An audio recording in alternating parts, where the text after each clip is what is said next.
Salut à tous et bienvenue en Californie.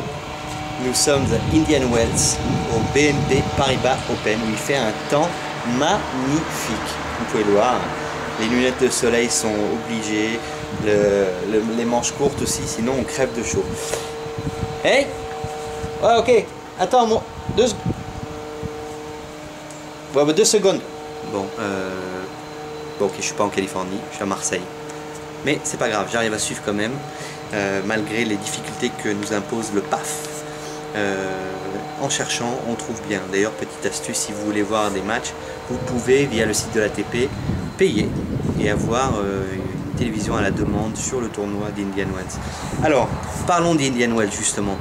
Il y a un joueur dont je voudrais vous parler, dont on n'a pas encore parlé cette saison, mais qui fait beaucoup de bruit sur le circuit, c'est Milos Raonic, le Canadien. Absolument énormissime, monstrueusissime. Il était au-delà de la 150e place au début de la saison, avant l'Open d'Australie. Il est aujourd'hui 37e mondial. Il a passé quasiment 120 places. C'est énorme. C'est un serveur, il a un service de plomb. Il envoie du lourd, du méga lourd. Il a joué 7 matchs à l'Open d'Australie. Non, il n'a pas été en finale car il sortait des qualifs. Donc il a passé 3 matchs de qualif. Puis il a fait 4 matchs en perdant en 8e de finale. L'équivalent quand même d'un grand chelem entier, 7 matchs, rappelons-le. Puis, il est allé jouer à San José, où il s'est imposé. Donc, ensuite, en battant Verdasco quand même, excusez du peu, en finale. Derrière, c'était Memphis, avec à nouveau Verdasco au premier tour, pas de problème. Et puis, il est allé jusqu'au bout, et il a perdu dans un match épique, en prenant le premier set 7-6, puis perdant 7-6, 7-5 contre Roddick. Mais quand même, il a atteint donc la finale. Et puis là, à Indian Wells, il a perdu sur Ryan Harrison, un autre joueur prometteur nord-américain.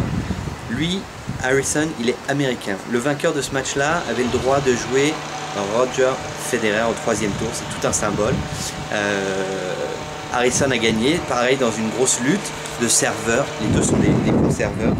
Mais c'est Harrison qui est passé, peut-être un petit coup de fatigue pour Raonic, on va lui accorder, hein, vu le début de saison qu'il a fait.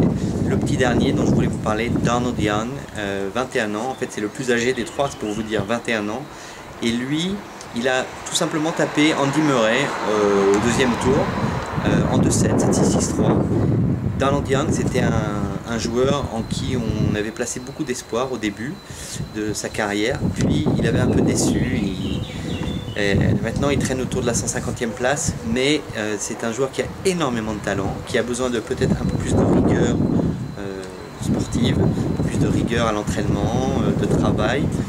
Mais une fois que tout ça va être en place, il va être, je pense, un candidat sérieux pour l'équipe de Coupe Davis américaine et puis pour représenter les États-Unis de manière générale. Il faut savoir qu'il a été dernièrement un peu coaché par un certain Pete Sampras, donc quand même c'est pas rien. Il tape souvent avec Mardy Fish, avec Sam Querrey. Ça fait un moment qu'il est dans le groupe Coupe Davis américaine en tant que sparring, il accompagne.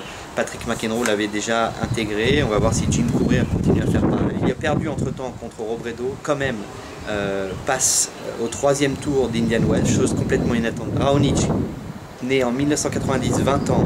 Harrison, né en 92, 18 ans. Et donc l'ancien, le vieux, Donald Young, né en 89, 21 ans.